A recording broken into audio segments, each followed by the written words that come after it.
Hello guys, welcome to my YouTube channel and আজি আমি discuss কৰিম তুমি যদি APSC বা UPSC দিবলৈ গৈ আছা বা যিকোনো কম্পিটিটিভ এক্সাম দিব গৈ আছা তেতিয়া তুমি কি কি ষ্টেপ ফলো কৰিব লাগিব কেনেকৈ তুমি আগবাঢ়ি যাব লাগিব কোনটো সময়ত কোনটো কাম কৰিব লাগিব সেই বিষয়ে আলোচনা কৰিম লেটস ষ্টাৰ্ট দ্য ভিডিঅ' এতিয়া ফাৰ্ষ্ট কথাত আহিব তুমি কেনেকৈ আৰম্ভ কৰোঁ এতিয়া আৰম্ভ কৰিবলৈ হ'লে প্ৰথমতে তুমি নিজকে প্ৰিপেয়াৰ কৰিব লাগিব তো আৰম্ভ কৰোঁ বুলি ক'লে তুমি নিৰ্দিষ্ট এটা ফালৰ পৰা আৰম্ভণি কৰিলে নহ'ব তুমি চব ফালৰ পৰা আৰম্ভণি কৰিব লাগিব তুমি প্ৰথমতে নিজকে আত্মবিশ্বাস এটা ৰাখিব লাগিব নিজৰ ওপৰত যে মই সেইটো পাৰিম সেই আত্মবিশ্বাসটো এনেকুৱা এটা হ'ব যিটো নেকি তোমাৰ যোনটো বাহিৰৰ ব্যক্তিত্বটো তুলি ধৰিব আৰু সেই ব্যক্তিত্বটোৱে তোমাক তোমাৰ যোনটো গন্তব্যস্থান তোমাৰ যোনটো লক্ষ্য সেই লক্ষ্যলৈকে লৈ যাব তাৰপিছত আহিব তোমাৰ শাৰীৰিকভাৱে নিজকে উপযুক্ত কৰি তোলা তো শাৰীৰিকভাৱে নিজকে উপযুক্ত কৰি তোলা মানে তুমি এনেকুৱা নহয় যে তুমি অকল যিকোনো কম্পিটিটিভ এক্সাম এটাৰ কাৰণে তুমি অকল পঢ়িব লাগিব তোমাৰ অকল মানসিকভাৱে তুমি উপযোগী হ'ব লাগিব তেনেকুৱা নহয় তুমি তাৰ কাৰণে তুমি মানসিকভাৱে যেনেকৈ প্ৰিপেয়াৰ হ'ব লাগে তুমি যেনেকৈ সিমান যেনেকৈ কষ্ট কৰি পঢ়িব লাগে ঠিক তেনেকৈ শাৰীৰিকভাৱে নিজকে উপযুক্ত কৰি তুলিব লাগিব তাৰপিছতে আহিব মানসিকভাৱে উপযোগী কৰি তোলা শাৰীৰিক আৰু মানসিক এই দুইটাৰ ইটো সিটোৰ লগত ওতঃপ্ৰোতভাৱে সম্বন্ধ আছে যদি তুমি শাৰীৰিকভাৱে সুস্থ হোৱা শাৰীৰিকভাৱে তুমি সবল থাকা তেতিয়াহে তোমাৰ মানসিকভাৱে সুস্থ আৰু সবল হৈ থাকিবা এতিয়া তাৰপিছত হৈ গ'ল যেতিয়া তুমি শাৰীৰিকভাৱে সুস্থ আৰু মানসিকভাৱে তুমি সুস্থ কৰি ল'বা নিজকে তাৰপিছত তোমাৰ নেক্সট ষ্টেপটো আহিব তুমি কি যোনটো তুমি চিভিল ছাৰ্ভিচত যাবা ধৰি লোৱা তুমি APSC বা UPSCত যাবা APSC বা তুমি যোনটো UPSCত যাবা বা তুমি যিকোনো কম্পিটিটিভ এক্সাম দিয়া তুমি বেংকিং দিয়া ৰেলৱে দিয়া যিয়েই দিয়া তুমি তাৰ বিষয়ে তুমি সম্পূৰ্ণভাৱে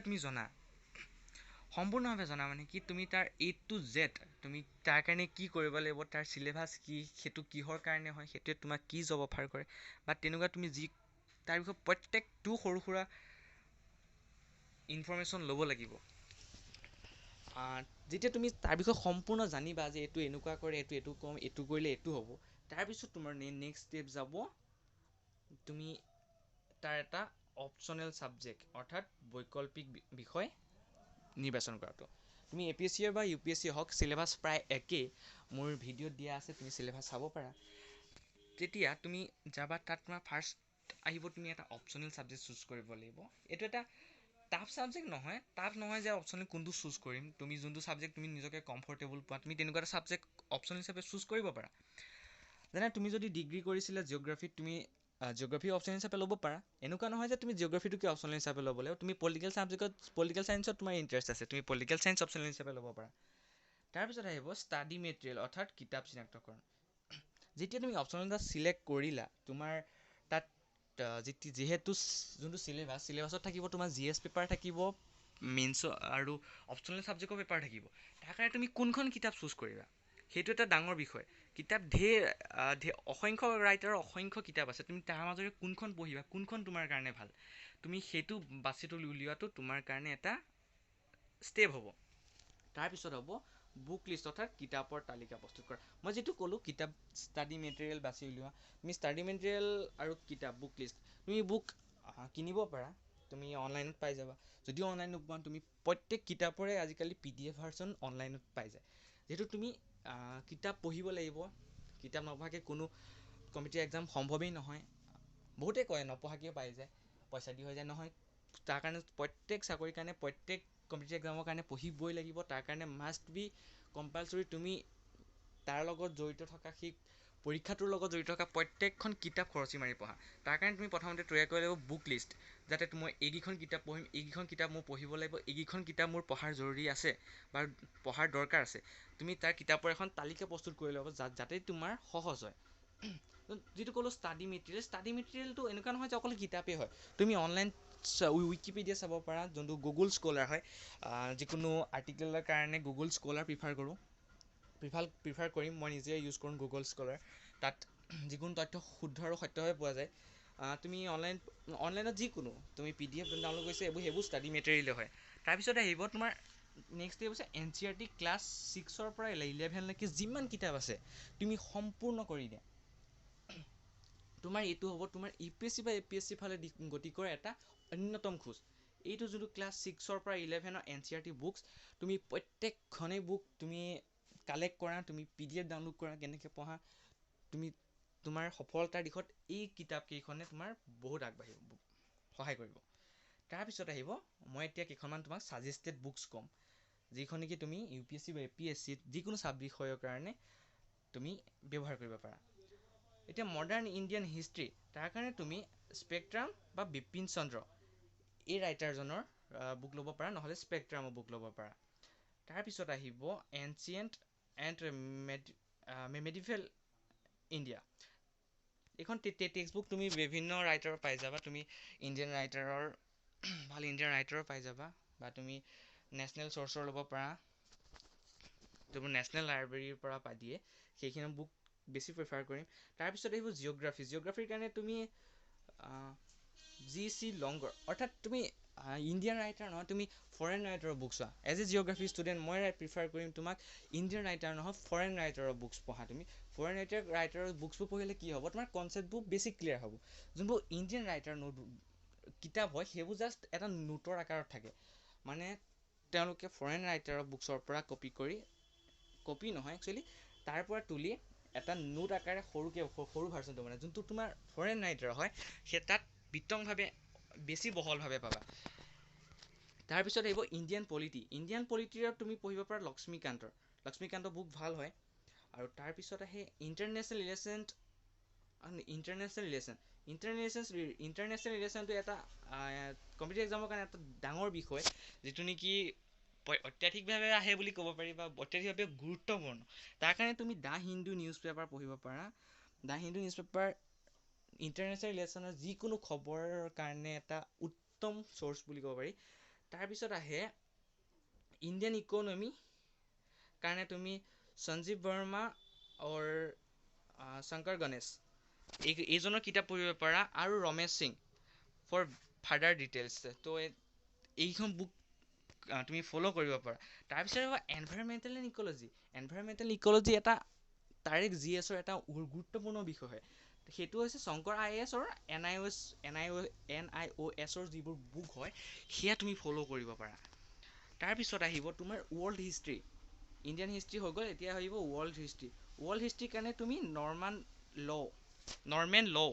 নৰ্মেন ল'ৰ কিতাপ পঢ়িব পাৰা, যিখন নেকি ভাল হয়, বা তুমি অন্য যদি বুকছ তুমি কমফৰ্ট ফিল কৰা, তেতিয়া অন্য বুকছো পঢ়িব পাৰা।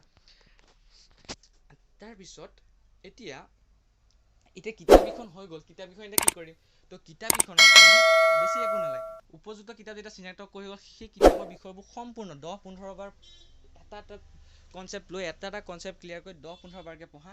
তোমাৰ তাৰপিছত তাত থকা প্ৰত্যেক সৰু কনচেপ্টবোৰ তোমাৰ ক্লিয়াৰ হৈ যাব, আৰু সৰু কনচেপ্টবোৰেই ডাঙৰ কনচেপ্টবোৰৰ গুৰি হয়। আৰু তাৰপিছত আহিব দ্য হিন্দু নিউজ পেপাৰ।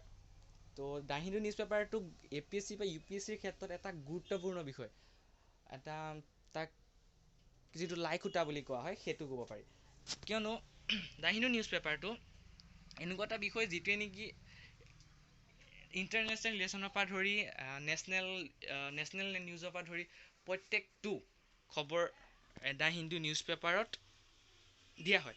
আৰু এইখন ফ'ল' কৰাৰ পিছত তুমি প্ৰত্যেকটো বিষয়তে তুমি মেইনলি ইয়াৰ এডিটৰিয়েল পেজটো তুমি চাই নিজকে তুমি ভকেবুলাৰী নিজৰ শুদ্ধ কৰিব পাৰা, ভকেবুলাৰী ঠিক কৰিব পাৰা। দ্য হিন্দু নিউজ পেপাৰটো ফ'ল' কৰাটো এটা গুৰুত্বপূৰ্ণ বিষয়। তাৰপিছত আহিব ইয়েৰ বুক। নিশ্চয় তোমালোকে ইয়েৰ বুক পঢ়িছা, বা তেনেকুৱা ধৰণৰ কিছুমান কিতাপ পঢ়িছা। ইয়েৰ বুকৰ ক্ষেত্ৰত তোমাক কি ফ'ল' কৰা, সেই বিষয়ত তুমি মনোৰমা ইয়েৰ বুক ফ'ল' কৰিব পাৰা, যিটো নেকি প্ৰিফাৰ কৰোঁ। যোনটো তাৰপৰা ইণ্ডিয়া ইয়েৰ বুক বুলি কয়। তুমি ইণ্ডিয়া ইয়েৰ বুকখন ইয়াত নাপালেও তুমি PDF ডাউনলোড কৰিব পাইছা, বা যোনখন মনোৰমা ইয়েৰ বুক এইখন বুক ষ্টলত এভেইলেবল হয়। তাৰ পৰা বিভিন্ন নেশ্যনেল ইয়েৰ বুক আছে, যিবোৰ তুমি ফ'ল' কৰিব পাৰা। তাৰ ভিতৰত তুমি Manorama year book, India year book follow' কৰিব পাৰা, যিটো নেকি এক্সপাৰ্টে ৰিকমেণ্ডেড কৰে। তাৰপিছত আহিব মন্থলি মেগাজিন বুলি ক'লে প্ৰথমতে মনলৈ আহে কম্পিটিশ্যন ছাকচেছ, যিখন নেকি তুমি মাষ্ট বি ফ'ল' কৰিব লাগে প্ৰত্যেক মাহেই, যিখন নেকি আমাৰ জেনেৰেল বুক ষ্ট'ৰত পাই যায়, বা তুমি অৰ্ডাৰ দি দিলে তেওঁলোকে আনি দিয়াৰ ব্যৱস্থা কৰে। তাৰপিছত আহিব ডাউন টু আৰ্থ বুলি এখন পায়, যিখন নেকি ইয়াত হয়তো এভেইলেবল নহয় প্ৰত্যেক ষ্ট'ৰতে, যিটো নেকি তুমি PDF ডাউনলোড কৰিব পাই যাবা, বা তেনেকুৱা চ'ৰ্চত তুমি তেওঁলোকৰ যোনটো অনলাইন ৱেবছাইট হয় তাত গৈ তুমি চাব পাৰা, যিটো নেকি পেইড ভাৰ্চন হয়। তাৰপিছত কুৰুক্ষেত্ৰ বুলি এখন আছে, কুৰুক্ষেত্ৰখনো এটা UPSC বা UPSCৰ ক্ষেত্ৰত বিশেষকৈ এইটো সহায়ককাৰী হয়। তাৰপিছত আহিব য়োজনা মেগাজিন, যোনখন নেকি গভৰ্ণমেণ্ট এখন মেগাজিন হয়, য়োজনা বুলি কয়। এইখন এখন মান্থলি মেগাজিন, যিটো নেকি আমাৰ ইয়াত নাপায়, কিন্তু ইয়াৰ PDF ডাউনলোড কৰিব পাই যাবা তুমি। তো এইখন তুমি ফ'ল' কৰিব পাৰা। তাৰপিছত আহিব নেক্সট ষ্টেপ বুলি ক'লে এটা ডাঙৰ ষ্টেপ হয় এইটো, যিটো নেকি তোমাৰ previous year question paper solve. Previous year question paper solve তুমি যিমানকেইখন পাৰা, তুমি মেইনছতো তুমি চাই কৰা, তুমি অনলাইনৰ সহায় লোৱা, কিতাপৰ সহায় লোৱা, তুমি চাই ফ'ল' কৰা, চাই কমপ্লিট কৰা পেপাৰকেইখন। GS পেপাৰকেইখন তুমি চাই কমপ্লিট কৰা। এবাৰ নোচোৱাকৈ কৰিব চোৱা, এবাৰ চাই পেলাই কৰিব চোৱা। তুমি প্ৰিভিয়াছ ইয়েৰ লাষ্ট 4-5 বছৰৰ প্ৰিভিয়াছ ইয়েৰ তুমি কুৱেশ্যন পেপাৰ ফ'ল' কৰিব চোৱা, কুৱেশ্যন পেপাৰ কমপ্লিট কৰিব চোৱা। তুমি এটা যোনটো তাত 2 ঘণ্টা টাইম দিয়ে, যোনটো তেওঁলোকে 2 ঘণ্টা টাইম দিয়ে, সেই 2 ঘণ্টা টাইমৰ ভিতৰত তুমি সেই 200 মাৰ্কছৰ কুৱেশ্যন পেপাৰটো তুমি ফ'ল' কৰিব চোৱা। তাৰপিছত তোমাৰ তুমি চোৱা তাৰ সেই 200ৰ ভিতৰত তুমি কিমানটো পাইছা। তেতিয়া তুমি তাৰ পৰা অনুমান কৰিব পাৰিবা যে তুমি তাত পৰীক্ষাত কেনেকুৱা ধৰণৰ প্ৰশ্নটো আহিব, বা তুমি পৰীক্ষাত সেই পেপাৰখন তুমি কিমান সময়ত কমপ্লিট কৰিব পাৰিবা। তাৰপিছত এটা কথা হ'ল কি, সময়ৰ সঠিক ব্যৱহাৰ। যেতিয়া তুমি এটা APSC বা UPSC এছপাইৰেণ্ট এজন ছাত্ৰ হ'বা, তাত এটা তোমাৰ কাৰণে গুৰুত্ব বিষয় হ'ব কি সময়ৰ তুমি অকণো অপব্যৱহাৰ নকৰা, সময়ৰ সঠিক ব্যৱহাৰ কৰিবা। তাৰ কাৰণে তুমি নিজক দমন কৰা, অলাগতীয়াভাৱে কিছুমান সময় ৱেষ্ট কৰাত তুমি নিজে বাধা প্ৰদান কৰা। তো তেনেকৈ তুমি কৰিব পাৰা। তাৰপৰা শাৰীৰিক আৰু মানসিক সুস্থতাৰ বাবে ব্যায়াম আৰু যোগ। ভাৰতত বৈদিক যুগৰ পৰা হাজাৰ বছৰ আগৰ পৰাই ভাৰতত যোগৰ প্ৰচা চলি আছে, যোনটো যোগ প্ৰথা। যিকোনো আগন্য় ঋষিমুনিসকলেও নিজকে মনটো দমন কৰিবৰ কাৰণে যোগ কৰিছিলে, ব্যায়াম কৰিছিলে। তেনেকৈ আজিও সেই ভাৰতকে অনুকৰণ কৰি বাকী ৰাষ্ট্ৰসমূহেও যোগ দিৱস পালন কৰে, আন্তঃৰাষ্ট্ৰীয় যোগ দিৱস পালন কৰে। সেই শাৰীৰিক আৰু মানসিক সুস্থতাৰ কাৰণে তোমাৰ যোগটো অকল এনেকুৱা নহয় যে তোমাৰ অকল শাৰীৰিকভাৱে অকল সুস্থ ৰাখিব। এই যোগ কৰিলে তোমাৰ মানসিকভাৱে তুমি সুস্থ থাকিবা। তুমি যিকোনো কামত মনোযোগ দিবলৈ তুমি অলপ বেছিকৈ সক্ষম হ'বা। সেইকাৰণে কি সময়ৰ সঠিক ব্যৱহাৰ আৰু মানসিক সুস্থতাৰ কাৰণে তুমি ব্যায়াম কৰা, আৰু সময়ৰ কাৰণে তুমি নিজকে দমন কৰা, নিজৰ এখন টাইম টেবুল বনাই লোৱা, নিজকে সময় ৱেষ্ট কৰাত নিজকে বাধা দিয়া। তাৰপিছত পৰীক্ষা আহিলে পৰীক্ষাৰ বাবে প্ৰস্তুতি। যেতিয়া তুমি মানসিকভাৱে সুস্থ হ'লা, মানসিকভাৱে নিজকে সবল কৰিলা, শাৰীৰিকভাৱে সুস্থ কৰিলা, তুমি APSC বা UPSC যিহত যোৱা তুমি তাৰ বিষয়ে সম্পূৰ্ণ জানিলা, তাৰপিছত গোটেইবোৰ হৈ গ'ল। তাৰপিছত আহি যাব তোমাৰ পৰীক্ষাৰ বাবে প্ৰস্তুতি।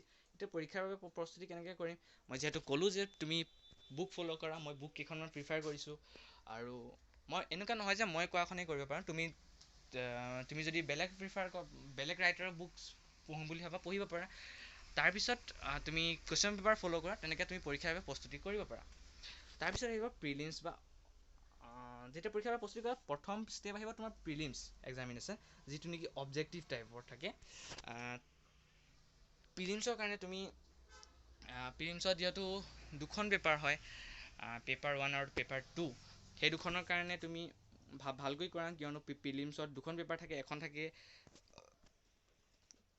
যিখন নেকি তোমাৰ কোৱালিফাইং মাৰ্কছ পেপাৰ, আৰু এখন থাকে যোনটো কাট অফ পেপাৰ। যিহেতু দুইখনতে ভাল মাৰ্ক উঠাব লাগিব, তাৰ কাৰণে তুমি প্ৰিলিমছৰ কাৰণে ভালকৈ প্ৰস্তুতি হোৱা। তাৰপিছত তোমাৰ মেইনছ এক্সামিনেশ্যন।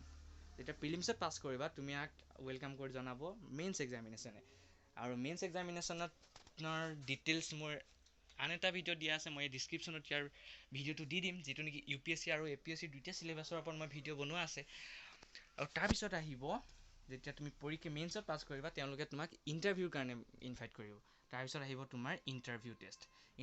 ইণ্টাৰভিউ য'ত তোমাক তেওঁলোকে পাৰ্চনেলিটি টেষ্ট কৰে, এইটো তেওঁলোকে পাৰ্চনেলিটি টেষ্ট বুলিও কয়। যিহেতু তোমাৰ পাৰ্চনেলিটি টেষ্ট কৰে, তোমাৰ পাৰ্চনেলিটিৰ ওপৰত সুধিব, তেওঁলোকৰ হাতত তোমাৰ যোনবোৰ চাৰ্টিফিকেট থাকিব, মাৰ্কশ্বিট চাৰ্টিফিকেট থাকিব, তেওঁলোকে তোমাক কিছুমান প্ৰশ্ন কৰিব সৰু সুৰা। যদি তুমি অসমৰ পৰা বিলং কৰা, তেওঁলোকে এনেকুৱা ধৰণৰ কুৱেশ্যন সুধিব যে অসমত যে ৰংঘৰটো আছে, ৰংঘৰটো কিয় আছে, ৰংঘৰটো কিয় বনালে, বা তেনেকুৱা কুৱেশ্যন সুধিব। তাৰপিছত তোমাৰ ইণ্টাৰভিউ টেষ্ট হৈ গ'ল। তাৰপিছত তোমাৰ আৰু বেলেগ কাম নাথাকে। তাৰপিছত তুমি যেতিয়া ইণ্টাৰভিউ পাছ কৰিবা, তোমাৰ স্বাগতম জনাব Lal Bahadur Shastri of national academy of administration, যিটো লাভাছনা বুলি কোৱা হয় তাত, য'ত নেকি যিটো IAS অফিচাৰ হয় তেওঁলোকৰ কাৰণে এইখন এখন ট্ৰেইনিং চেণ্টাৰ। আৰু তাৰপিছত তুমি তোমাৰ লক্ষ্যত পাবাগে। তো যদি ভিডিঅ'টো ভাল লাগিল লাইক কৰিবা, শ্বেয়াৰ কৰিবা আৰু ছাবস্ক্ৰাইব কৰি দিবা। Thank U.